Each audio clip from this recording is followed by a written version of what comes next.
Que el Señor, que el Señor Jesucristo los bendiga, hermanos. Qué bendición poder empezar esta semana con la ayuda de nuestro Dios aquí desde el Ministerio El Pan Nuestro de Cada Día, la Iglesia Monte de Sión, la anfitriona, aquí su servidor, el pastor Edilberto Mendoza, saludándolos desde Barcelona, Martorell, Barcelona, España. Es un gusto para nosotros poder estar en estas redes sociales siendo de bendición para tantas y muchas personas en el nombre de Jesús. Y en esta tarde comenzamos esta semana con un gran invitado, con un invitado que es amigo de esta casa y es el pastor, el reverendo Ignacio Herrera, desde la ciudad de Santiago, en Panamá. Dios te bendiga, pastor.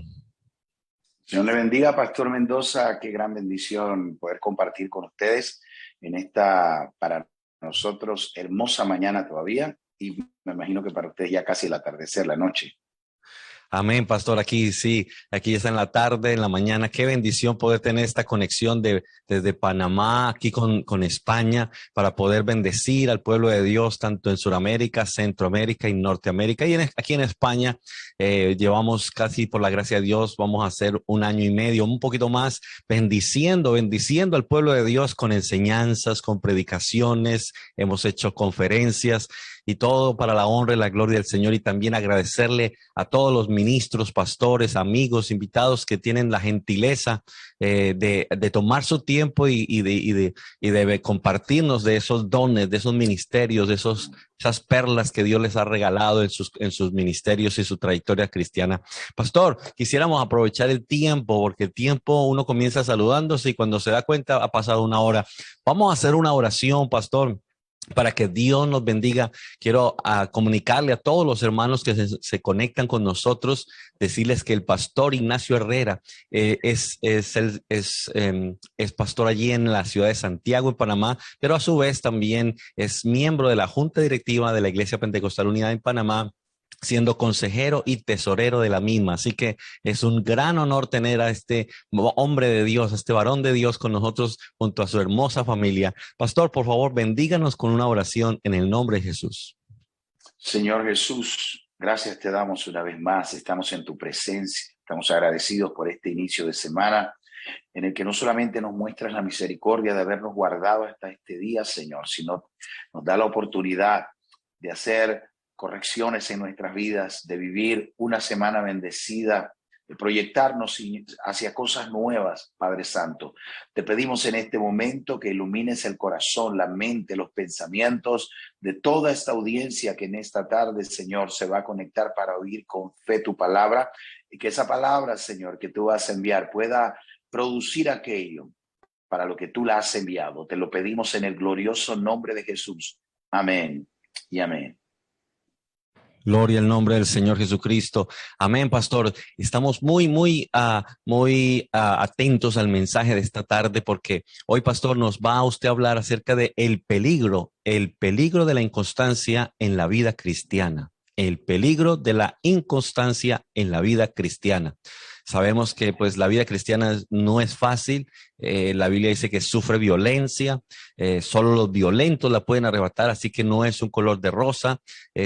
Creo que es el camino más hermoso, es el camino más lindo, pero sí a la vez tenemos muchas adversidades, muchas batallas. Este tesoro está en vasos de barro. Así que vamos a hacer un programa bien dinámico con la ayuda del Señor. El pastor nos va a dar una introducción y luego vamos a estar haciendo una conversación, y también vamos a tratar de desenvolver bien este tema para que podamos, el Señor nos pueda iluminar el entendimiento, para que nuestros sentidos puedan ser ejercitados, porque muchas veces esta carne, el enemigo, el mundo, nos tiene en una forma envueltos que nos priva, nos roba de muchas bendiciones, pero gracias a Dios que la palabra de Dios es lámpara, es lumbrera, y ella nos va a alumbrar hoy. Vamos a orar para que el Señor, mientras el pastor nos está introduciendo este tema, a orar para que Dios le unja, Dios bendiga, lo use grandemente, para que ese propósito de Dios se esté dando en nuestras vidas. Así que, pastor, lo dejo para que nos dé esta introducción,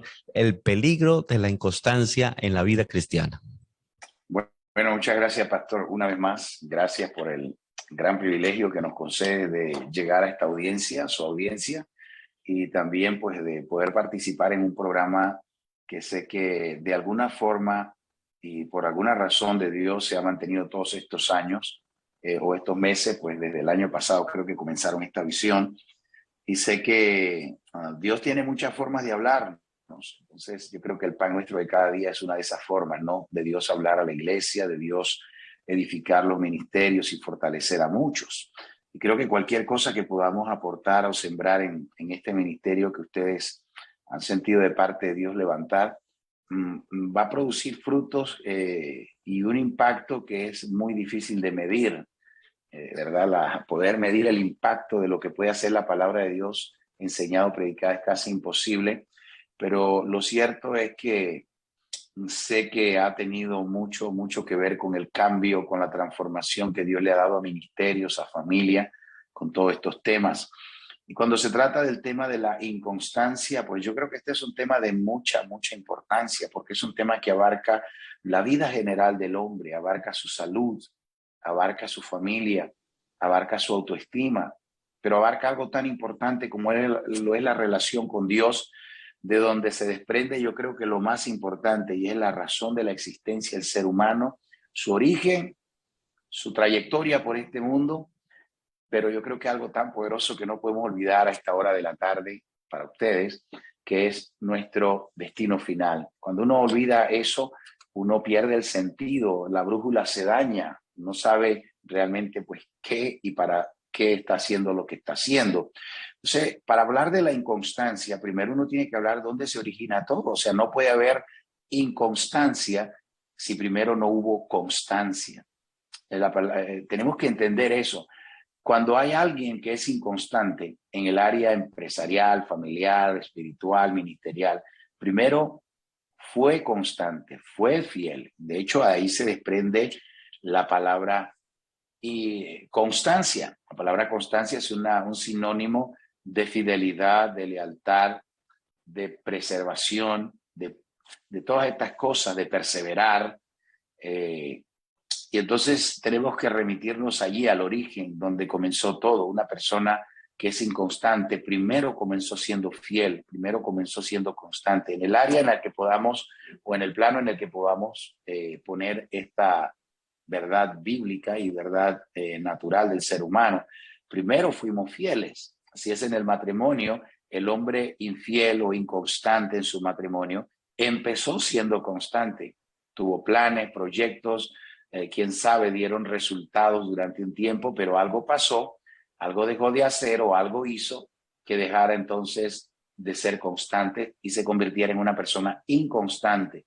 Igual en el campo empresarial, ¿cuántas personas que en algún tiempo fueron constantes, fieles, pero hicieron o dejaron de hacer cosas que fueron mellando esas normas o esas reglas que lo estaban gobernando a él y que lo hacían ir progresando en sus negocios?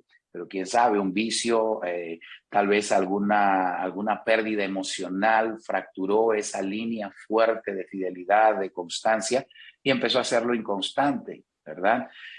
Y yo creo, eso podemos, como le dije, pastor, aplicarlo en cualquier área de la vida, en la parte espiritual, que yo creo que es la raíz, el sentido principal de su programa. Mucha gente que en algún momento dejó de ser fiel a Dios en las áreas en las que uno fue fiel a Dios, comenzaron en algún momento siendo virtudes, siendo fortalezas, siendo columnas que reflejaban el carácter de esa persona. Era puntual, era una persona colaboradora, era una persona que alentaba a otros, era, bueno, cuántas cosas pues podemos pensar que era al principio.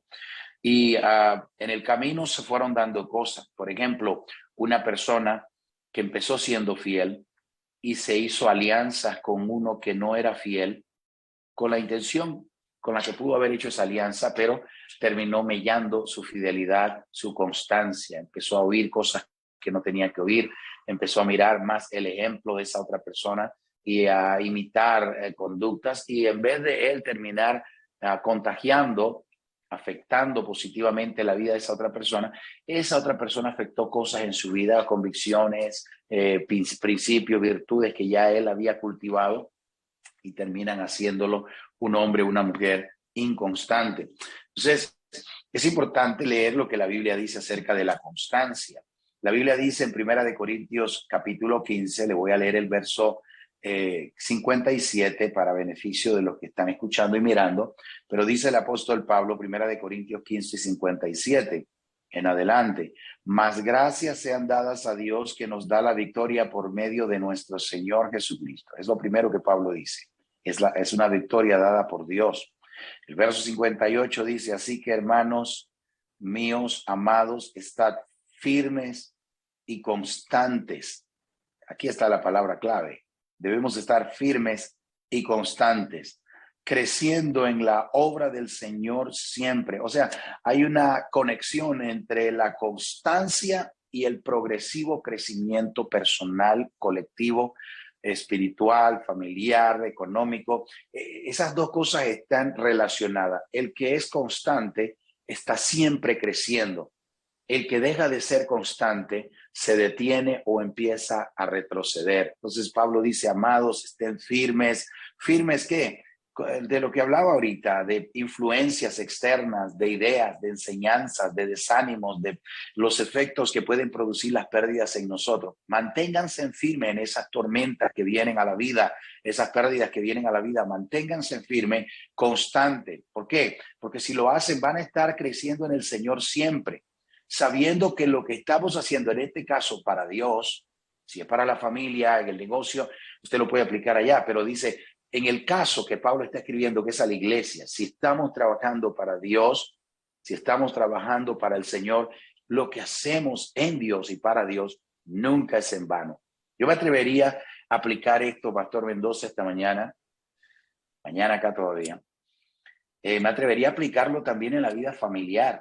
El que es constante en su matrimonio, el que es constante en su lealtad con sus padres, el que es constante en la familia o en los negocios, siempre va a estar creciendo, y ese trabajo no es en vano. O sea, aunque es un texto aplicable a la vida espiritual, pero también lo podemos aplicar a la vida natural, en este caso la familia, los negocios y todo. Entonces, podemos entender que el contexto, y esto es bien importante para los que están mirando esta mañana, esta transmisión, pero hay que ver qué es lo que hay atrás, de qué está hablando el apóstol Pablo, o el contexto de este pasaje. El tema o lo que está ahí detrás es la resurrección final. Amén. Primero, para Pablo es la resurrección de los muertos, para poder vivir eternamente con el Señor. Él está hablando de eso. Pero en el contexto más reciente, hermano, el tema de la resurrección final, que se refiere aquí al futuro, el apóstol Pablo nos da una reflexión. ¿Cómo puede este hecho futuro afectar el presente, específicamente la vida de la iglesia? ¿Cómo puede afectar la resurrección de los muertos la vida de la iglesia? O sea, lo que Pablo está diciendo es: tú no estás trabajando en vano. Lo que estás haciendo de mantenerte fiel en medio de todas esas adversidades y vicisitudes que te vienen a la vida, ninguna de esas cosas en vano, porque hay algo más adelante, y es la resurrección de los muertos, de la que Pablo dice: los que hayamos quedado seremos arrebatados para estar junto con el Señor. Esa palabra, los que habremos quedado, tiene como definición, la palabra allí es remanente. En la versión Reina Valera es remanente, o sea, el remanente, los que se quedaron después, los que fueron separados de un todo. Esa gente, después de que los muertos hayan sido levantados o arrebatados, vamos, dice Pablo, creyendo él en ese momento que estaría vivo para ese momento. Él dice: nosotros, el remanente, vamos a ser levantados para estar con el Señor y reunirnos con él en el cielo para siempre. Pero hay algo interesante, Pastor Mendoza, acerca de esta palabra remanente, que me gustaría no dejar por fuera la idea, ya que estamos hablando del concepto general de la constancia, el peligro de ser inconstante. Que la palabra remanente aparece en la versión 60, pero en la versión Reina Valera de 1909 no aparece la palabra remanente, aparece la palabra reliquia. Entonces, la reliquia, que es la palabra que usa aquí esta versión 1909 de Reina Valera, se refiere a un grupo específico que ha quedado de una época pasada. Se refiere a un grupo separado de una totalidad que quiso seguir en otro camino, quiso desviarse de una verdad. y ellos no aceptaron esa desviación y se mantienen como un remanente, se mantienen como la reliquia de Dios. En el caso religioso, la reliquia es la pieza o la prenda más valorada o preciada del santo. Entonces, la definición, lo que nos ilustra aquí a nosotros es que la iglesia existe, hablando del remanente, no del mundo religioso y populista que hay afuera, sino la iglesia, el remanente de Dios existe porque es la prenda más valiosa de Dios, a la que el Señor le dice, ustedes son la niña de mis ojos, son el especial tesoro. Pedro dice en el libro que él escribe, él dice, nosotros somos un real sacerdocio, una nación santa, somos un linaje escogido por Dios. O sea, nosotros tenemos que entender que hay algo más allá de lo que probablemente puede estar afectando nuestra firmeza y nuestra constancia. El que se hace inconstante, pastor, es porque ha olvidado esta verdad, la resurrección de los que han muerto en Cristo y el arrebatamiento de los que estén en ese momento, el remanente, la reliquia de Dios. Cuando uno olvida eso, los muertos en Cristo, los que hayan quedado, son un remanente, son una reliquia. Y yo quiero ser parte de ese remanente. Yo quiero ser ese tesoro invaluable, esa reliquia de Dios.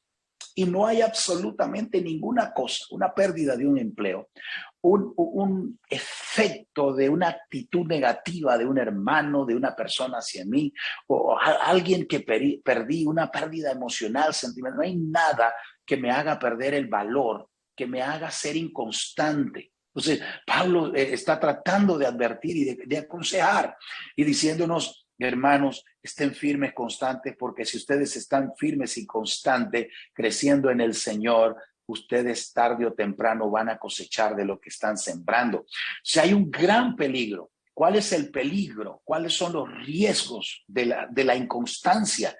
Los riesgos son que nos vamos a perder aquello o de aquello que está reservado para el remanente o la reliquia de Dios. Es como aquel corredor muy famoso que está corriendo en la pista y por un momento alguien lo tropieza, intencional o accidentalmente estorba su correr, y él, en vez de correr más fuerte para recuperar ese pequeño retraso, es lo que se tira al suelo a llorar o sale de la pista. Entonces, ese corredor o esa corredora nunca fue entrenado o preparado para esa carrera, porque el corredor que es entrenado para la carrera sabe que esas cosas van a suceder. Alguien te va a golpear intencional, alguien te va a golpear accidental, alguien te va a tratar de sacar del camino, alguien va a tratar de que te quedes, de ir más rápido, más fuerte que tú, pero vas preparado. Un entrenador te capacitó para esa carrera y sabes que por ninguna razón debes permitir que otros estorben tu carrera. Pablo le habla a la iglesia de Gálatas y Pablo le dice, hermanos, ustedes corrían bien. Yo me imagino a Pablo ilustrando a un corredor en la pista con otros corredores. Ustedes iban bien. ¿Quién los estorbó? ¿Quién afectó la constancia, esa perseverancia, esa fidelidad y lealtad? ¿De quién fue? ¿Entiende? Entonces, cuando uno ve eso, hermano, entiende por qué hay corredores que incluso a veces heridos por un accidente, heridos por una tragedia en medio de la cancha, ellos se levantan con sus rodillas ensangrentadas, con sus tendones rotos, y ellos siguen saltando y ellos dicen, porque yo por lo menos quiero cruzar esa línea, esa meta. A mí me entrenaron no para venir a quedarme aquí a la mitad de la pista llorando porque alguien me tropezó. A mí me entrenaron para cruzar esa línea. Y hermanos, en el caso de la carrera del Hijo de Dios, hermano, Pablo dice que los que están muertos, que eso es tremendo, porque el muerto no puede correr. El muerto no tiene una ventaja sobre el vivo, pero Pablo dice para alentarnos a nosotros que incluso los muertos van a ser primero. Los muertos en Cristo serán los primeros. O sea, está diciendo, no te preocupes por las desventajas, las adversidades que vas a atravesar y que te van a retrasar. hay unos que ya están muertos y ellos van a llegar primero que nosotros, van a ser levantados primero que nosotros. Luego nosotros, los que hayamos quedado, nos vamos a levantar para estar con Cristo. Entonces, hermanos, esta resurrección podemos trasladarla o traspolarla a la vida espiritual del Hijo de Dios. Nosotros hemos tenido una resurrección, dice Pablo en el capítulo 6 de Romanos. Esa resurrección es el nuevo nacimiento que nos da ahora un triunfo sobre, yo creo, la mancha, la enfermedad, la adversidad más terrible que puede vivir el ser humano, como lo es el pecado. Desde ese momento en que nosotros resucitamos a una nueva vida en Cristo, como dice Pablo, y aceptamos las condiciones de esa carrera, tenemos la seguridad que ya la muerte misma no nos puede vencer. Ni su aguijón, el pecado, tiene poder sobre nosotros. ¿Cómo puede ser que si ya la muerte, después de haber resucitado a Cristo, después de un nuevo nacimiento, ya la muerte ni el pecado tienen poder sobre nosotros? Pero un mal comentario, la pérdida de un empleo, una crisis económica, un problema familiar, sí tiene poder. Eso es una señal de que no fuiste entrenado para la adversidad. Y es allí donde la falta de constancia, por falta de preparación para esa carrera, te va a hacer perder lo más importante, que es la resurrección de los muertos y el arrebatamiento de los vivos, lo que estemos cuando el Señor venga. Entonces, si ni el pecado ni la muerte tienen poder, hermano, yo creo que tampoco debemos dejarnos vencer del dolor, del duelo, del sufrimiento, de los abatimientos que vienen, de la escasez. Cuando tengamos esa sensación de derrota, de fracaso, cuando nos sintamos decaídos, cuando miramos las pérdidas frente a nuestros ojos, tenemos que recurrir a la victoria de la cruz. Al pie de la cruz está la sangre. Al pie de la cruz está la vitamina, la fortaleza que necesita el hijo y la hija de Dios para no soltar el matrimonio, para no irse huyendo de la casa en rebeldía contra los padres, para no dejar los ministerios que Dios ha depositado en su confianza hacia nosotros, para no dejar de hacer lo que Dios le ha mandado hacer a cada hijo, cada hija, y los pone en el cuerpo llamado la iglesia. Yo voy a seguir creciendo en Dios, firme, constante. ¿Por qué? Porque el trabajo en Dios, la vida en Dios, lo que le invierto a Dios, a mi familia, a la obra del Señor, no es en vano. El final de la carrera, la meta final, el premio, el galardón, no está reservado para el primero que llega. Está reservado incluso para los que ya se murieron. Ellos también, dice la palabra del Señor. Y entonces, cuando recurrimos a esa victoria para tener el poder que necesitamos, entonces sentimos, hermanos, hay sentido, hay una razón por la que yo no puedo otorgar mi corona. Por eso el escritor de Apocalipsis en el capítulo 3 dice, hermano, ten cuidado que nadie te tome tu corona. Yo no quiero que nadie tome mi corona. Yo no quiero que nadie ocupe mi lugar, hermano. Hay un solo camino provisto para Dios. Y es la cruz. Y esa es la victoria, dice Juan, primera de Juan 5:4. Y esta es la victoria que ha vencido al mundo, nuestra fe. Entonces, Pastor Mendoza, yo creo que el peligro de la inconstancia, y con esto quiero resumir todo para terminar, y aquí vamos a entrar en otra modalidad del tema de hoy, tal vez son algunas preguntas, pero el peligro de la inconstancia es, mire, hay personas que tienen buenos empleos y los han perdido por inconstantes. Buenos empleos. Oh, ¿quién no quisiera tener el trabajo que tienes tú? ¿Quién no quisiera tener ese salario seguro cada 15 días que tienes tú? Pero como no eres constante, como no te prepararon para la carrera, como no quieres oír el consejo sabio de Dios, entonces tú piensas que allá afuera hay 100 oportunidades esperando por usted. Pero esas 100 oportunidades, si existieran, se van a perder igual que la primera. Porque lo que determina que tú te desarrolles y crezcas allí donde estás ahora mismo, de llegar a ser de un simple empleado, el que barre, el que limpia, el portero, la secretaria, qué sé yo, a poder llegar a ser incluso el gerente, el dueño, un accionista, es que te hagas un hombre constante, una mujer constante. El que no es fiel, Pastor Mendoza, con lo poquito, nunca podrá ser fiel con lo mucho. El que no es constante en la silla donde se sienta en su iglesia, aprendiendo a recoger el papelito que está al alcance de su mano, nunca podrá ser fiel detrás de un púlpito predicando, nunca podrá ser fiel en ministerios de alabanza, de adoración poderosos, nunca podrá ser un predicador al que Dios use para su gloria alrededor de su nación y del mundo. ¿Por qué? Porque si no eres fiel allí, en esa pequeña porción, si no eres constante ocupando tu posición en Dios, y voy a decir esto solamente de manera simbólica, pero usted debería de luchar porque en cada servicio su puesto, su silla esté ocupada. Usted debería de hablar con los que administran, los bufieres. Quiero que reserves mi silla permanentemente, mi lugar permanentemente. Yo voy a esforzarme por no faltar, por que no esté desocupada ni siquiera un día. Yo voy a esforzarme para que no le den mi puesto, mi lugar en la casa de Dios a ningún otro hermano. Y usted tiene que hacer eso mismo con su matrimonio. Hijos, yo me voy a esforzar para que ustedes nunca dejen de llamarme papá a mí.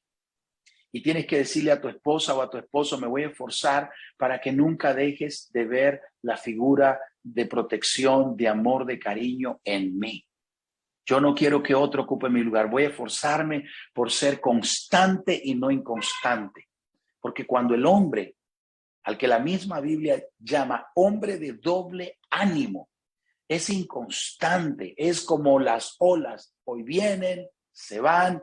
Hermano, ese hombre, esa mujer, ese joven irán por la vida recorriendo de arriba a abajo las calles de este mundo, recibiendo oportunidades y perdiendo oportunidades hasta que llegue un día en que va a estar delante del trono de Dios, solamente dándole excusas a Dios de por qué se fue aquella oportunidad, por qué no recibí aquella oportunidad, por qué, y siempre justificando la característica o un síntoma de una persona inconstante es que jamás logra mirar hacia adentro la causa o la raíz del problema, sino que todo el tiempo está buscando en los demás el origen y la causa de su problema, achacando a otros la razón por la que perdió su trabajo, la razón por la que ya no es músico, la razón por la que ya no predica, la razón por la que ya no está ahí en ese lugar. Esa es una señal clara.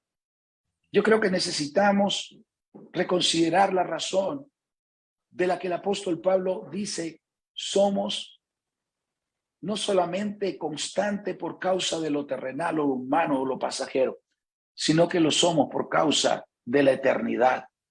Y que si nosotros somos firmes y constantes en Dios, entonces de Dios vamos a recibir, porque nadie que trabaje para Dios, dice Pablo, su trabajo es en vano. Entonces, pastor, no sé si hay algo más. Wow, pastor. Tremendo, tremendo lo que usted nos acaba de compartir. Yo creo que esto deberíamos hacer unos 3, 4 capítulos porque el tema es bastante profundo, pero estoy prestando mucha atención a lo que usted nos está diciendo, lo que nos está comentando, pastor. Y para los que se están conectando, los que se acaban de conectar, quiero decirles que tenemos aquí al pastor Ignacio Herrera desde la ciudad de Santiago, en Panamá, quien es también miembro de la junta directiva allí en este precioso país de Panamá y que nos está acompañando con un tema hermosísimo y es el peligro de la inconstancia. Pastor, cuando uno mira las escrituras, uno entiende el pensamiento de Dios. Cuando leemos la Biblia, vamos a entender la mente de Dios, el corazón de Dios. Y cuando vemos pasajes como aquellos que dice que el Señor dice que van de aumento en aumento hasta que el día es perfecto, son los que nosotros como cristianos somos como la luz de la aurora, que debe de ir de aumento en aumento.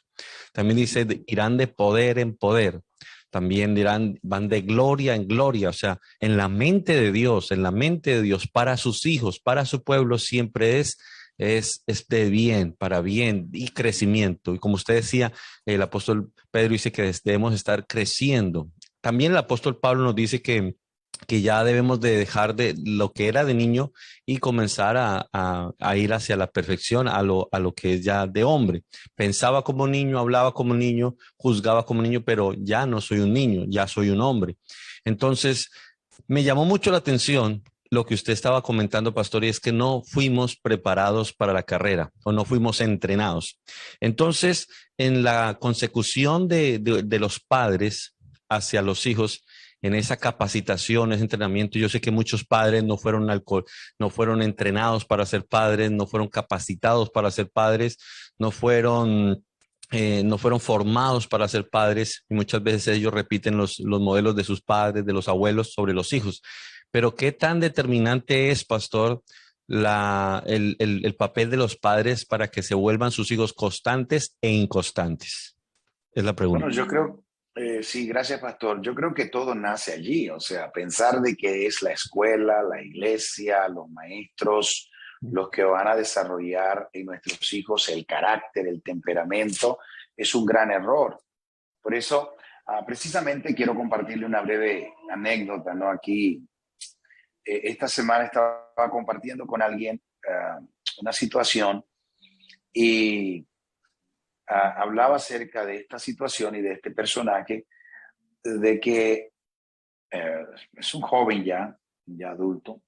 En algún momento, pues, vino a la oficina a hablar conmigo sobre una situación.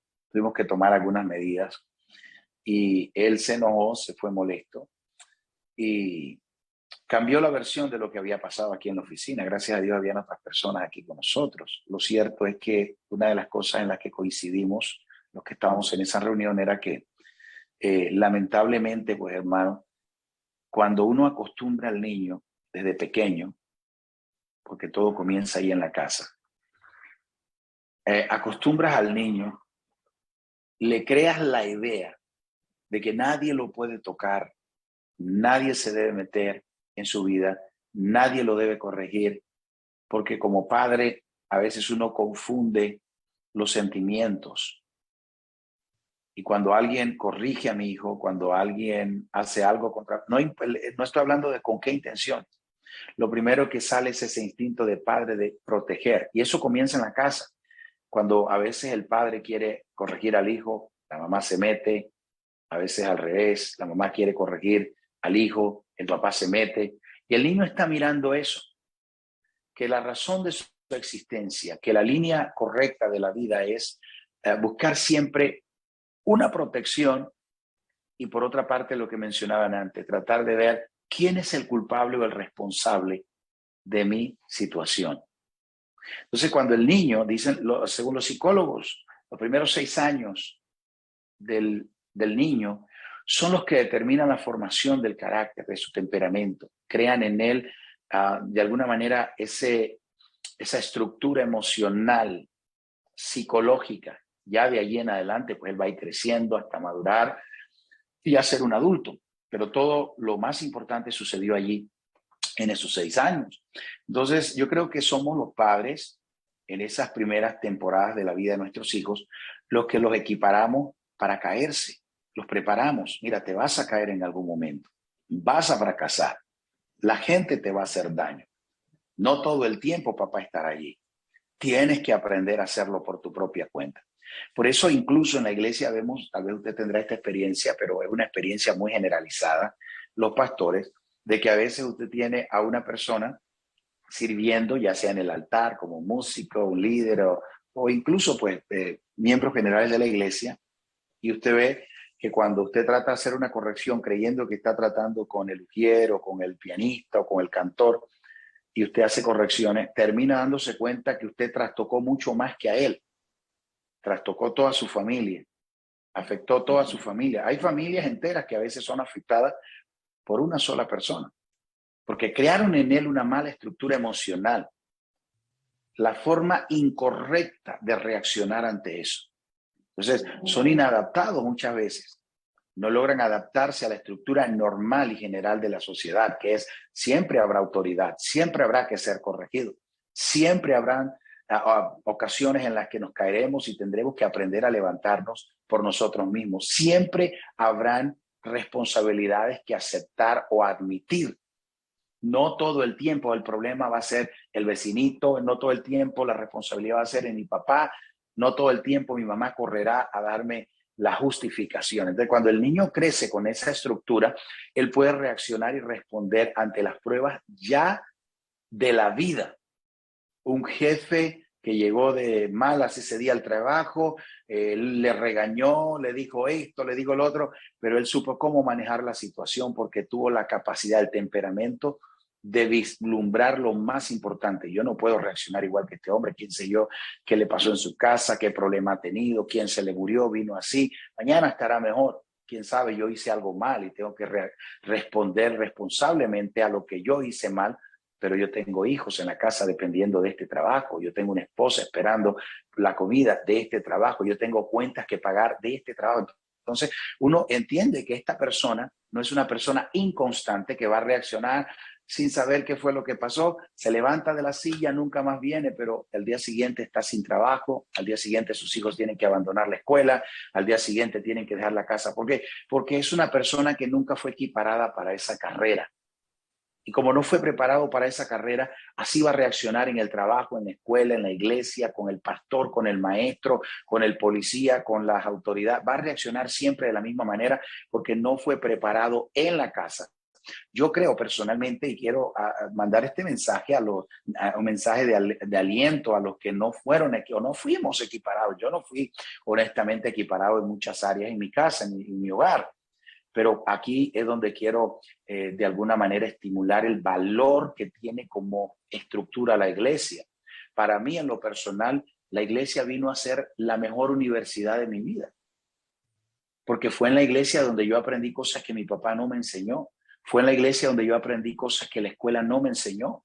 Fue en la iglesia donde dejé cosas que aprendí en el barrio. O sea, Dios no solamente en la iglesia lo equipara a uno de cosas espirituales, pero Dios también pule, moldea el temperamento, el carácter deforme que muchas veces por falta de una estructura emocional, de una familia estructural y funcional, no traemos. Entonces allí es donde entra en juego a veces el pastor, entran los maestros a reforzar lo que se hizo en la casa o a construir lo que nunca se hizo en la casa, si es que no se hizo. Pero un padre en la iglesia no debería tener estos problemas porque ahora estamos supuestos a ser nuevas criaturas. No deberíamos tener estas situaciones.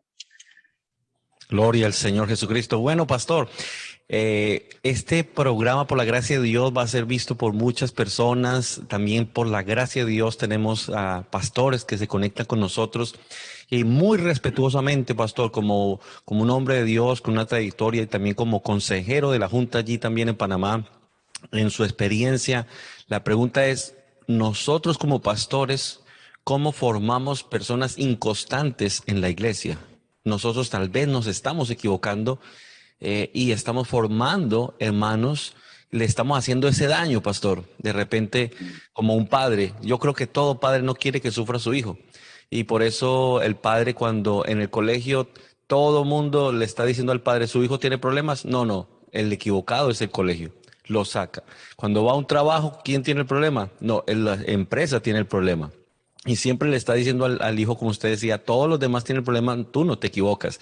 ¿Será que también eso nosotros como pastores podríamos estar equivocándonos de esa manera? Por favor, ilústrenos, pastor, porque a veces nosotros con ese amor por las ovejas, ay, no le voy a decir, de repente se me va, de repente esto y otro. Por favor, alúmbrenos un poquito nuestro entendimiento también, pastor.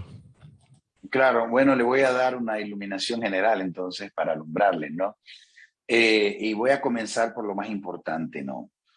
Eh, o voy a ir de menos a más, no sé cómo lo tomen los que están mirando, pero lo cierto, pastor, es que la pregunta suya es cómo podemos hacer nosotros como pastores que a la vez estamos dirigiendo una estructura jerárquica dentro de la iglesia, maestros, escuela dominical, líderes de departamentos, ya sean damas, caballeros, niños, bueno, todas estas cosas.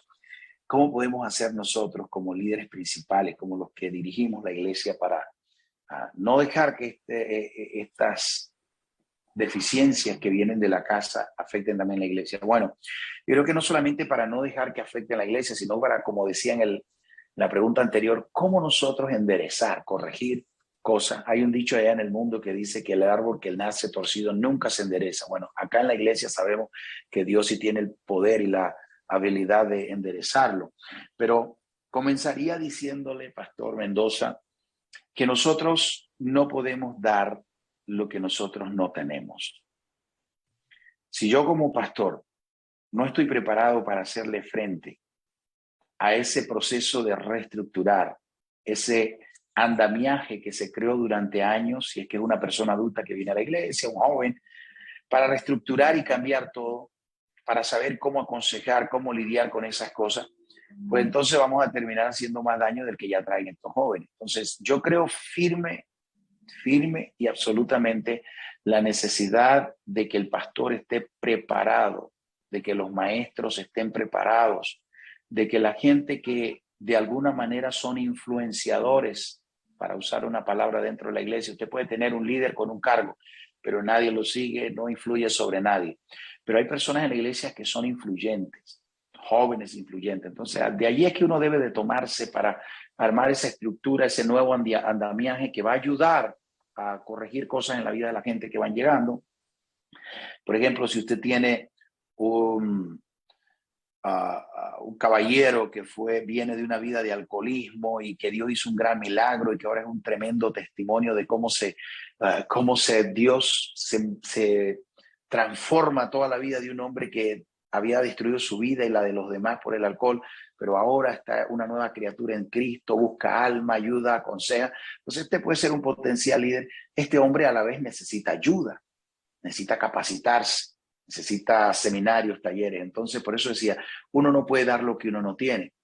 Si uno tiene un pastor preparado en todas las esferas familiares, económicas y todas las áreas que requieren a veces la iglesia, cuando estas personas vengan, usted va a poder atender. Es como el tema de crecimiento, el iglesia crecimiento. Ustedes tuvieron un taller exitoso, a mi juicio, porque lo vi en parte, con el pastor Páez. ¿Usted no se invitaría a darle ese taller de iglesia crecimiento a un pastor que tiene una iglesia y usted le pregunta, ¿y cuántos miembros tiene? Bueno, tengo 5 miembros. ¿Cuántos años lleva ahí con esos 5 miembros? Bueno, llevo 20 años pastoreando 5 miembros. Usted diría, no, yo necesito a alguien que me ayude porque yo tengo más autoridad moral para enseñar de crecimiento que él. Yo tengo más alma, yo tengo menos años. Entonces, ese hombre se preparó. Ese hombre tiene experiencias, ese hombre tiene la habilidad, la capacidad de ayudarle a usted. El otro no. Entonces, sí mismo es, usted no necesita maestros de escuela dominical recibiendo niños que vienen de hogares disfuncionales, que vienen de muchas veces maltrato, atendiendo a niños y solamente diciendo, este es el que más mal se porta, lo saqué de la clase, lo mandé para allá, pastor, ya no lo quiero, ya no lo soporto este niño. No, usted necesita maestros que hagan por estos niños lo que no han podido hacer sus padres y lo que a veces no hace la sociedad. Entonces, ese para mí es el punto de partida. Cuando usted pregunta, ¿qué podemos hacer con esto? Bueno, tenemos que tener una estructura idónea, capacitada. Yo voy a llamar a mis maestros, a mis líderes, y yo mismo vamos a empezar a prepararnos para atender las diferentes necesidades que se van presentando a la iglesia. Número 2, nosotros tenemos que ser realistas. No podemos tratar la situación como la trataron los papás. No podemos tratar la situación como la trataron los maestros. Entonces, muchas veces esta persona viene creyendo de que la iglesia es la casa, de que el pastor y los líderes son papá y mamá, y quieren seguir con las mismas conductas, quieren seguir manipulando, quieren seguir manejando la situación a su manera. Entonces ellos quieren venir y decir, bueno, yo no lo voy a hacer, no se debe hacer así, yo no estoy dispuesto, yo no me involucro, yo no lo hago. Entonces hay 2 polos en esto que uno tiene que entender y llevarlos a un balance. El primer polo, necesitamos estar preparados para atender esas necesidades, la necesidad de los que nunca fueron enderezados y corregidos y preparados para esa carrera. Y número 2, nosotros tenemos también que estar listos, preparados para no ser manipulados, para no dejarnos llevar, sacándonos de nuestra cancha, de nuestra pista, para que vayamos a correr a la cancha, a la pista de esta gente. Tenemos que hacerlo venir acá donde está el método, el sistema estructurado por Dios, la iglesia, la palabra de Dios, el Espíritu Santo, los ministerios dentro de la iglesia. Ven y hazte parte de esto y Dios va a transformar tu vida. Entonces, hay que tener cuidado porque hay gente que son muy manipuladoras. Desde niños se acostumbraron a manipular a papá, a mamá, al maestro, con llantos, con groserías, con actitudes. Y cuando vienen a la iglesia, pues ya acá en la iglesia no es así. Pastor. Amén, gloria al Señor Jesucristo. Realmente, pastor, pues uno con toda esa humildad, con toda esa sinceridad, uno quiere atender a las personas, quiere ayudarlas, quiere apoyarlas, y uno no se da cuenta cuando uno está perdiendo su cancha, como quien dice, y está llevándose Mm. al terreno que no es el correcto, gloria al Señor. Uno muchas veces es que tengo que hacer esto porque si no se va a ir, se va a otra iglesia, se va a perder, y bueno, y todas estas cosas, y uno termina cediendo hasta el punto en que al final tampoco ni le ayudó, y hasta uno, pues a lo mejor hasta se expone a decisiones equivocadas, a riesgos, a peligros, gloria al Señor. Y otra cosa, pastor, es que ah, no solamente cuando uno está dedicándole un tiempo a una persona que es así, que no quiere cambiar, que no quiere corregirse, y le dedica tiempo, le dedica espacio, le sigue dando privilegios. ¿Qué estarán pensando los que sí se están sacrificando? ¿Qué estarán pensando los que sí se están esforzando viendo esta actitud de nosotros como pastores con esta otra persona? Mm. ¿Qué sucedería ahí, pastor? Bueno, por eso le digo, o sea, miren, cuando en el hogar no se hacen bien las cosas, van a haber efectos allí en esa esfera, en el hogar. Porque le voy a poner un ejemplo. Cuando el primer hijo eh, se vuelve rebelde por las causas que sean y empieza a fumar, a tomar, a andar en pandilla, lo más probable es que si el papá y la mamá no hacen lo que deben hacer, pues el segundo o el tercer hijo van a seguir los pasos del primero. Cuando alguien llega a la casa de Dios con ciertas conductas, actitudes que no son correctas, no son adecuadas, y usted como pastor empieza a adaptarse al terreno de esta persona, hacer las cosas para quedar bien con ellos, para que no se vayan, usted le está mandando un mensaje negativo a los demás, que usted, que la palabra de Dios, que el Señor siempre de alguna manera van a ser más flexibles, más elásticos, más condescendientes con estas conductas. El que es firme, el que es constante, se va a mantener, pero eso lo va a afectar a él. O sea, nosotros tenemos que entender, nosotros no podemos ir al campo de esta gente, ellos tienen que venir al campo de la iglesia. El Señor mismo dice, ellos deben de convertirse a ti, no tú a ellos. Entonces, es un punto muy importante. Nosotros no podemos permitir ni mandar ese mensaje negativo a la congregación de que queremos ganar, alcanzar a todos, aceptar estas cosas, porque no queremos que se vayan. Tenemos que ser bien claros. Una manzana podrida puede echar a perder toda la caja completa. Amén, gloria al Señor Jesucristo. Sí, realmente, pastor, estas cosas no se las enseñan, no se aprenden en un instituto bíblico, a veces no se aprenden en un libro o según qué libro, pero gracias a Dios por esta conversación, porque para mí es muy, muy provechosa, y sé que para muchos no es lo mismo, pues, uno en la experiencia, pero hay otras personas que ya llevan mucho camino recorrido y nos pueden transmitir sus experiencias, porque aún de los errores hay sabiduría. Pastor, qué palabras le podemos decir a una persona que se está escondiendo, que se está ocultando tras los errores? Es que soy así por los errores de mi padre o mis padres. Es que soy así porque en la iglesia el pastor, pues, o la iglesia no me llaman, no me visitan, y por eso es que soy así. O sea, ¿qué palabras le podemos decir a una persona, a un hermano, una hermana, para que por favor pudiera alumbrar su entendimiento y decir, no son los demás los que tienen la responsabilidad de mi vida, sino soy yo personalmente? O sea, ¿cómo lo podemos sacar de ese lugar para que puede ser que tuvo problemas en la infancia y eso afectó? Puede ser que de repente personas, familia, incluso en la iglesia se le trató, se le consintió mucho, pero ¿cómo podemos alumbrar el entendimiento de esa persona? ¿Qué palabras le podemos decir para decir, bueno, toma control, toma responsabilidad por tu vida, por ti mismo? ¿Qué palabra le decimos? Que se va a perder por culpa de otro. Se va a perder por otra persona. Porque cuando yo digo yo estoy así por culpa de mi papá, cuando yo soy así porque a mí me hicieron esto, cuando yo justifico lo malo, mire, nosotros nunca vamos a poder legalizar lo que es ilegal, nunca vamos a poder santificar lo que no es santo. O Entonces, lo primero que hay que entender acerca de esta pregunta es que lo que la persona está justificando es lo que es malo y lo justifica en base a que alguien fue malo. Entonces, cuando yo acepto que lo que está mal recibirá retribución por ser mal, la Biblia dice, la paga de lo que es malo es la muerte. Yo no puedo ponerla en las manos de mi papá, que fue un hombre adicto al tabaco, a la nicotina. Mi eternidad y la de mi familia. Ese fue él.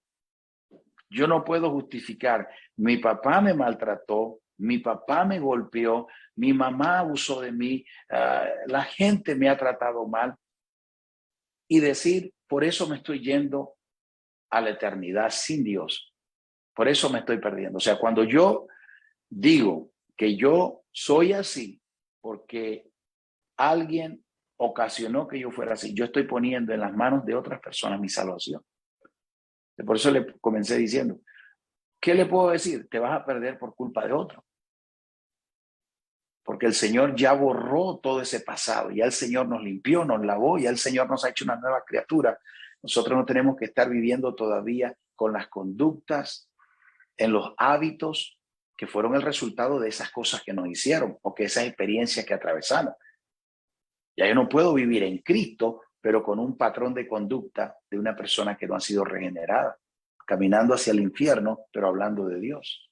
Entonces yo creo que eso es lo poco que puedo decirle, que su salvación está en manos de alguien que se perdió. Wow, tremendo, pastor, realmente. Ojalá que el Señor nos esté hablando en esta hora y seguro que lo está haciendo y que más bien nosotros abramos nuestro oído para escuchar lo que el Espíritu Santo le está diciendo a la iglesia, que realmente la Biblia dice que cada uno pagará por su pecado, ¿no? Ni el uno responderá por el otro, ni el otro por el otro, sino cada uno se dice que estará de pie delante de ese gran trono y le daremos cuenta. Pastor. Digamos que ahora en cuanto a la vida cristiana, en cuanto a la vida cristiana, el cristiano que es inconstante en su oración, es inconstante en su asistencia a la iglesia, es inconstante en sus deberes, obligaciones económicas, en cuanto a dar ofrendas, sus diezmos, sus votos, y su liderazgo hoy dice, hoy quiero servir, mañana no quiero servir. Pastor, ojalá que unas palabras de consejo a estas personas para que no piensen que es el pastor que tiene algo en su contra, el mundo tiene algo en su contra, el diablo, sino que le hagamos entender que es su propia vida y que no debe de continuar así. ¿Qué le podemos decir, pastor? Sí, claro. Bueno, otra vez, yo creo que está muy relacionada la pregunta con la anterior. Nosotros tenemos que ser fieles a Dios, no al hombre, Pastor Mendoza. Pablo dice, y por eso comencé citando el contexto de a quién y para qué el apóstol Pablo le está hablando aquí a la iglesia en Corintios. Y él dice, sabiendo que vuestro trabajo en el Señor no es en vano. La pregunta es, ¿qué hay en mi mente acerca de los beneficios de hacer lo correcto? O sea, yo creo que eso sería una pregunta muy importante. Por ejemplo, le voy a poner este ejemplo. Si yo soy fiel a mi esposa, ¿para quién van a ser los beneficios? ¿Para usted, pastor? ¿Para el vecino? ¿Para quién va a ser el beneficio si yo soy fiel a mi esposa? Correcto, para nosotros. Si yo soy fiel a mis padres, ¿quién va a recibir el beneficio de esa fidelidad, de esa constancia hacia mis padres? No usted, yo la voy a recibir. Si yo soy fiel a mis hijos, ¿quién algún día va a recibir los beneficios de esa fidelidad? Yo. Entonces, cuando yo soy fiel en mi congregar, cuando yo soy fiel en leer la palabra de Dios, en orar, en ir a la casa de Dios, en ofrendar, en diezmar, en apoyar que la iglesia avance, que el evangelio llegue a gente que no ha llegado todavía, ¿a quién yo estoy beneficiando? El punto es, ¿qué hay en mi mente cuando yo soy fiel? Porque eso sería, mire, pensar que yo estoy tratando de sacar beneficio de la fidelidad de la gente sería como pensar que el vecino está tratando de sacar beneficio de mi fidelidad hacia mi esposa. Que el pastor Mendoza en España tiene alguna mala intención queriendo que yo sea fiel a mis hijos. No, un día, dice el apóstol Pablo, dice él, un día el Señor nos va a pagar, el Señor nos va a retribuir. ¿Por qué? Porque el que trabaja para Dios, dice, no es en vano. Por eso es que él habla de la constancia. ¿Por qué, pastor?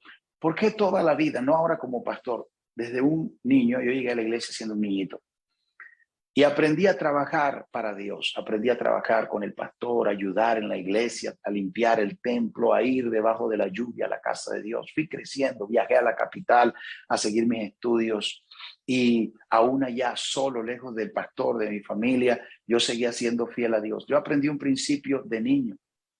Un día Dios te va a pagar. Un día Dios te va a bendecir. Y le puedo decir, si ahorita mi vida se cortara, si ahorita llegara a tener una gran pérdida en el área que sea, yo puedo decirle, ya Dios me dio más de lo que en esta vida yo merecía. Entonces, cuando alguien hace algo para Dios, simplemente debes tener en tu mente, es para Dios.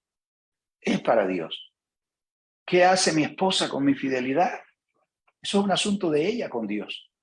¿Qué hacen mis padres con mi lealtad, mi fidelidad? ¿Qué hacen mis hijos con mi fidelidad? Es un asunto de ellos con Dios. ¿Qué hace el pastor con mi sacrificio, con mi esfuerzo, con mi lealtad? Él le dará cuenta a Dios si no lo está valorando. Pero en cuanto a mí, Señor, de ti recibiré justa retribución, porque el trabajo para Dios no es en vano, dice Pablo. Gloria al Señor Jesucristo. Esto me recuerda, pastor, en Corintios capítulo 1, versículo 3. Primera de Corintios capítulo 1, Primera de Corintios capítulo 3, perdón, en el versículo 13, perdón, más bien el 12, dice, y si sobre este fundamento, pero mejor vamos a leer desde el 11, porque nadie puede poner otro fundamento que el que está puesto, el cual es Jesucristo. Y si este fundamentos alguno edificare oro, plata o piedras preciosas, o sea, esfuerzo, sacrificio, cada uno, la obra de cada uno. Y es lo que usted nos está diciendo. A veces nosotros pensamos en fulanito, sutanito, en este, el otro, sino, y no estamos pensando en cada uno, no siendo egoístas, yo hago lo mío y yo no sé los demás, no, sino como miembros del cuerpo de Cristo, hacer cada uno su esfuerzo, tanto individual como colectivo para la obra de Dios. Pero dice, la obra de cada uno se hará manifiesta. La obra de cada uno se hará manifiesta. Qué bendición, pastor. Tremendos consejos, tremenda enseñanza, tremendas palabras. Tenemos que, Dios mío, que nos alumbre el entendimiento, quitar esa venda, porque el enemigo nos está engañando, diciéndonos que la culpa tiene todo el mundo, menos nosotros, que eres un producto de las circunstancias y le echamos la culpa siempre a los demás y no nos hacemos responsables por lo que somos. Ahora, yo quiero animarlos a todos ustedes, hermanos, amigos que nos están escuchando, que nunca es tarde, mientras hay vida, hay esperanza. Simplemente vamos a reconocer, vamos a aceptar las cosas y ya el pasado ya es pasado, pero de aquí en adelante podemos construir. Que si no fuimos, no hemos hecho, dejamos de hacer, bueno, ya no podemos lamentarnos, ahora ya tenemos que serenarnos, tranquilizarnos, pedir perdón a Dios, ya papá no tiene culpa, mamá no tiene culpa, el tío, el primo, nuestro país no tiene culpa, esto ya es una cosa individual, pero de aquí en adelante voy a ponerme en las manos de Dios, voy a comenzar a orar, voy a comenzar a venir a la iglesia, voy a comenzar a comprometerme, voy a comenzar a comprometerme con mis deberes cristianos y el Señor puede usted dar un giro de 180 grados a su vida, a su familia, a su hogar, a sus hijos. Bueno, siempre hay esperanza. Pastor, el día 7 de noviembre, por la gracia de Dios, vamos a tener un tiempo de cosecha aquí en Martorell, la iglesia Monte de Sión. Y yo quisiera que usted, por favor, nos enviara unas palabras donde animara a esta congregación a que invitáramos amigos para que hagamos la obra de Dios, de ganar las almas, que usted nos extienda esas palabras para motivar a la iglesia para decir, vamos a traer 2, 3 amigos para que sean salvos en el nombre de Jesús.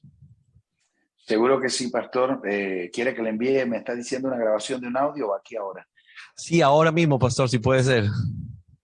Ok, bueno, Iglesia Monte de Sión de Martorell, hemos creado con el pastor Mendoza una especie de pacto, de alianza visionaria, diría yo, ya que nos hemos conectado en la visión que él tiene de alcanzar a cuantos pueda para el Señor. Sé que son una iglesia poderosa, una iglesia influyente. Quiero animarles a que aprovechen esta gran oportunidad, esta red que va a ser lanzada para alcanzar almas para el reino del Señor. La única cosa que en el fondo tiene valor eterno son las almas, y cuanto hagamos nosotros para alcanzarlas, va a alcanzar, como acabamos de decir en esta pequeña entrevista, justa retribución de parte de Dios. Quiero animarles a que se esfuercen. Son una iglesia con un potencial de alcanzar no el doble, pero muchísimo más de lo que hasta el día de hoy han alcanzado. Si han llegado donde han llegado es por la gracia, la misericordia, pero también por la aprobación de Dios sobre la visión de su pastor y sobre el trabajo que ustedes han hecho en estos años. Esperamos ver y escuchar buenas noticias acerca de lo que Dios hará en este esfuerzo de cosecha. Van a tener un alcance poderoso. Si cada uno se esfuerza y hace su parte, habrá una gran cosecha. Dios le bendiga. Gloria al Señor Jesucristo. Pastor, mil gracias. Lo consideramos un amigo, un hombre de Dios para esta congregación, una voz que siempre nos va a estar indicando el camino, un Jeremías, gloria al Señor, un Isaías. Qué bendición para esta congregación tener varones de Dios que nos estén dando una palabra, que siempre nos estén inspirando, que nos estén colocando en el camino. Es una bendición, pastor. Su vida es una bendición para nosotros. Mil gracias por haber estado aquí con nosotros. Y queremos saludar a todos los amigos, hermanos que se conectaron con nosotros. Les agradecemos. Mil gracias por haberse conectado con nosotros. Esperamos que este programa, la enseñanza, haya sido de mucha bendición para sus vidas. Así que mañana, si Dios nos permite, los esperamos con el pastor José Duarte, secretario de la Iglesia Pentecostal en Argentina. Por la gracia de Dios, nos está enseñando unas tremendas enseñanzas y ya tal vez un mes y medio con nosotros dándonos esta palabra. Pastor, no vamos a tomar más de su tiempo, pero sí simplemente agradecerle y pedirle que por favor nos regale una hermosa oración para que el Señor, dice la palabra de Dios, el apóstol Pedro dice, el Señor mismo nos afirme, nos fortalezca y nos establezca. Esa oración queremos que por favor nos regale para que el Señor bendiga la obra de Dios aquí en Martorell, aquí en España en general, a los pastores, a los ministros, a los líderes, obreros, a todos nuestros misioneros, para que Dios siga consolidando su obra aquí en Europa, en el nombre de Jesús. Amén. Bueno, quisiera terminar solamente, pastor, reafirmando el concepto general de la palabra constantes, y este texto que el apóstol Pablo nos dejó esta tarde para nosotros, la iglesia del Señor.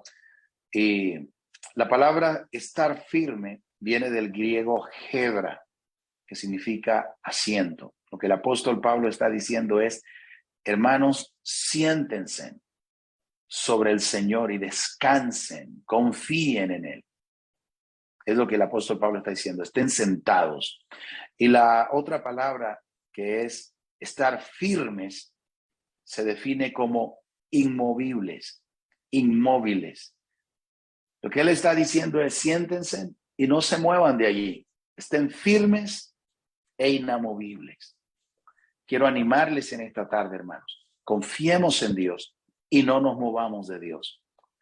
El Señor dijo, estén quietos y miren que Dios va a actuar. Dejen a Dios que trabaje. Pablo dice, estén firmes, o sea, siéntense. Y constantes, o sea, no se muevan de Dios. Señor, te damos gracias en esta tarde preciosa por la oportunidad que nos has dado de compartir con el pastor Mendoza. Ahora te pedimos, Señor, que toques el corazón de tu pueblo y lo esfuerces a avanzar, a caminar, Señor, en dirección del cielo, en dirección de la eternidad. Oh Dios, Bendecimos la vida del pastor Mendoza, su esposa, sus hijos, su congregación, los hermanos que están conectados, Señor, que aún tienen fe, que aún aman el cielo. Bendecimos este ministerio, Señor, en el nombre de Jesús, el pan nuestro de cada día, para que seas tú, Dios mío, el que continúe tocando vidas alrededor del mundo a través de los ministerios que vienen a este programa. En el nombre de Jesús. Amén y amén. Pastor, una bendición haber estado con usted también. Amén, pastor, de verdad. No se vaya a ir, pastor. Vamos a conversar luego con usted y pues despedimos a nuestra audiencia dándoles una gran bendición. Recuerde, vamos a estar llevando en mucha oración y el 7 de noviembre vamos a tener una preciosa tiempo de cosecha. Todos los que necesiten de todo este lugar, de toda esta zona, el Señor nos va a permitir tener un tremendo culto de sanidades y milagros. Vamos a tener unos grandes predicadores que van a estar aquí con nosotros, así que no se lo vaya a perder. Ya vamos a estar anunciando mucho más acerca de este gran evento que se acerca a esta congregación. En el nombre de Jesús, que Dios los bendiga y Dios los guarde.